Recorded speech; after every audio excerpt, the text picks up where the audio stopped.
name's Jo Faraday and I am co-director of Sheer Edge Training Academy and MD of Sheer Edge.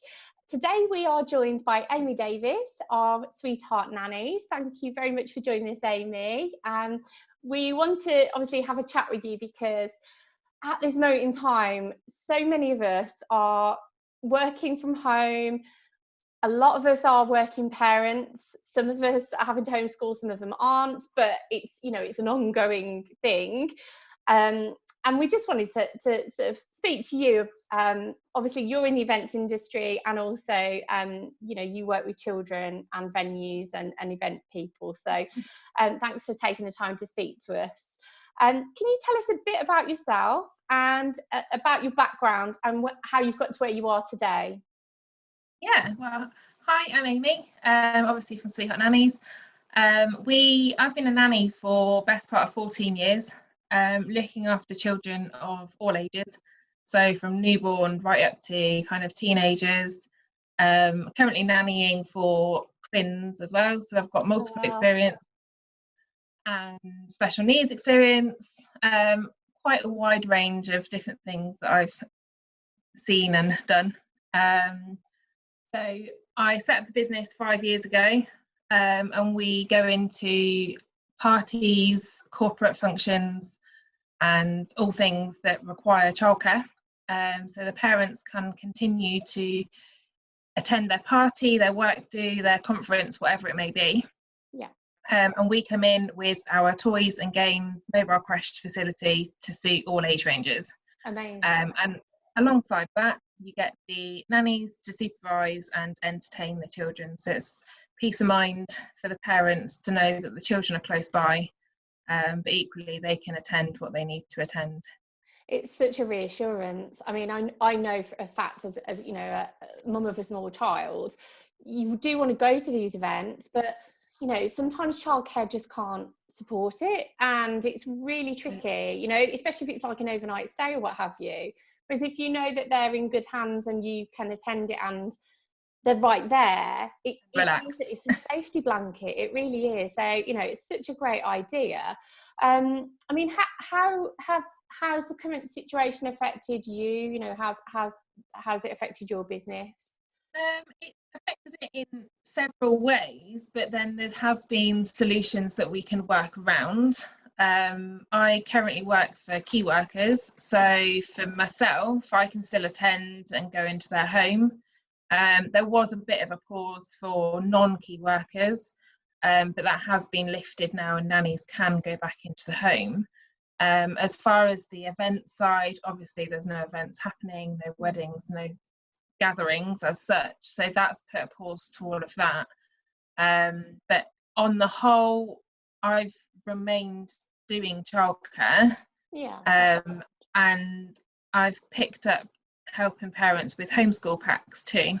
Brilliant. That sounds so we print out all of the activities. I've been doing some bits on Facebook and LinkedIn and things, so posting different activities that can be done at home that isn't necessarily schoolwork, but it's a roundabout way to make them think that it's a fun activity rather than sitting at the table with the desk and that kind of thing. So, well, if it's anything like my little one, we saw a competition online earlier, and it was to make a monster, and I think you meant to draw it, but actually he's gone and got building bricks, and so he's like a physical doer.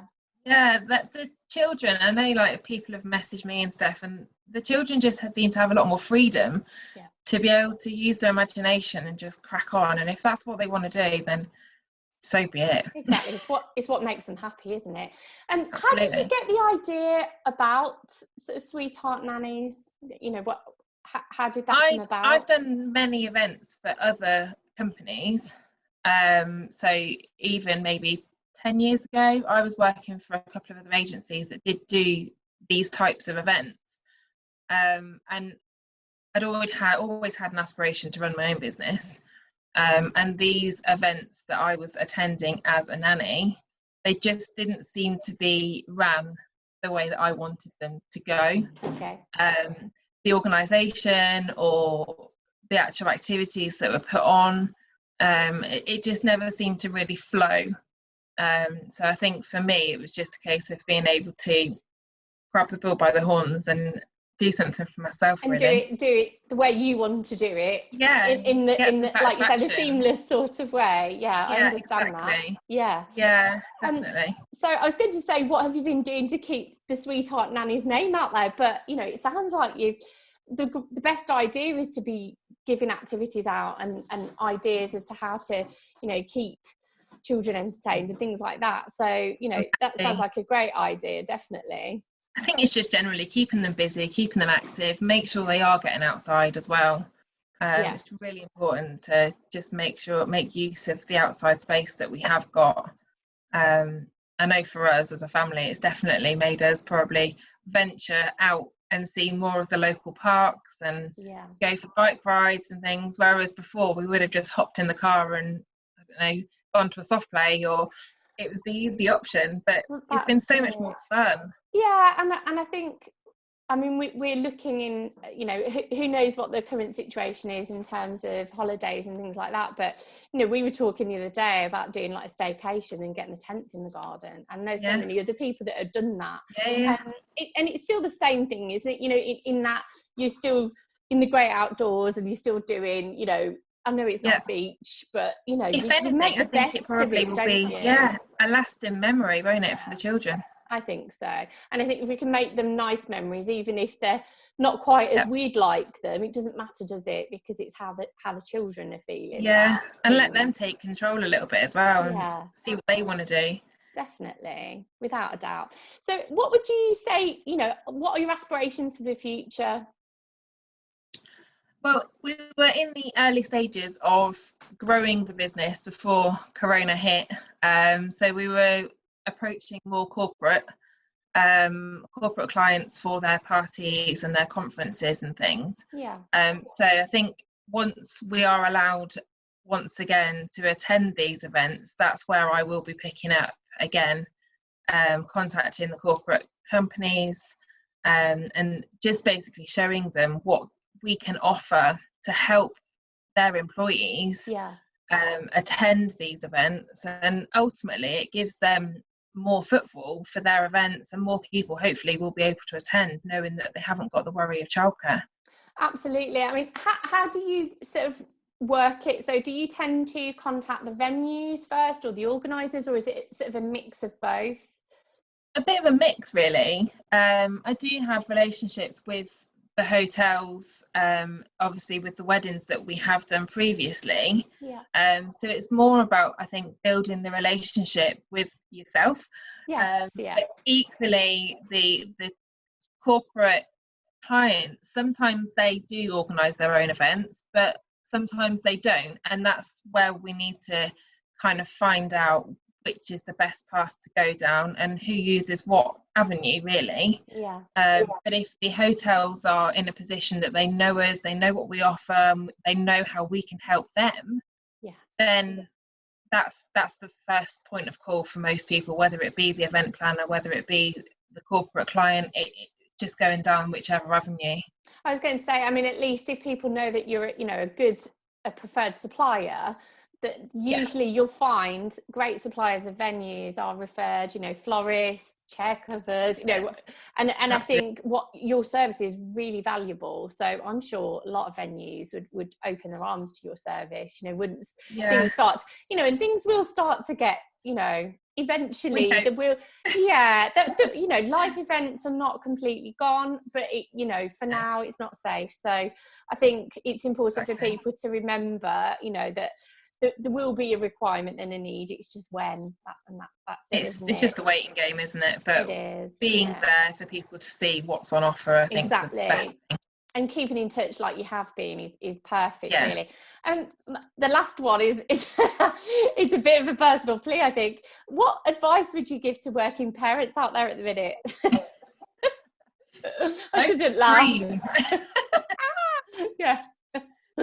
Oh, dear. I think my main thing for most parents, and even as a nanny working in other people's homes with their children, it's a stressful time for the children as much as it is for the parents. So I think we all have to just take a little bit of a step back If it means counting to 10, count to 10. Yeah. If they want to do something at 9 o'clock in the morning, let them. If they don't want to do it by 9:15, that's fine. And it's just giving them, I'm quite a believer of, this is what we've got to do. When you want to do it, we can get on with it. If you want to have 5 minutes out, then let's stop. There's no point in forcing it. It's not going to get done. So just go with the flow as much as you can. Yeah. And there's going to be a lot of life lessons, I think, with this lockdown. That's not necessarily doing the multiplication and not necessarily handwriting. It's going to be skills that, even running the Hoover round or getting them to tidy their bedroom or count the whatever's, when you're going on your walk. I mean, we've been writing down like the street signs. It's not a classroom lesson, but well, it's an awareness piece, isn't it? Yeah, it is. It's just going around and seeing. We've been doing scavenger hunts. We've been doing I Spies on walks. Yeah. Make it fun while you're out. Yeah. And I think it's not necessarily textbook. Just go with it. Yeah, let them kind of lead. Even getting in the kitchen and baking cookies or making cheese twists. So much baking. Yeah, and he lives so that. Yeah, and he lives gardening, and we've done like you say, little scavenger hunts, like to find insects or certain plants and things like that. So just anything different to break coloured up the day. or, around the house, like go and find 5 things in your bedroom that are green or something like that. It's just something a bit more exciting, isn't it?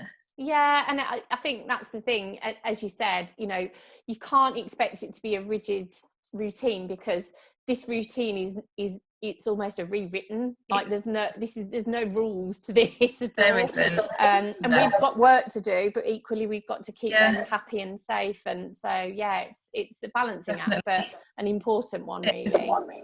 Absolutely, it really is. Well, thanks so much for your time. Really, really appreciate it. And having me on. Stay in touch. And if anyone obviously wants to utilise Amy or any of her team for any future events, please do feel free to get in touch. We will put your details on this chat. So thanks again, and see you soon. Thank you. Okay. Lovely. See you soon. Bye.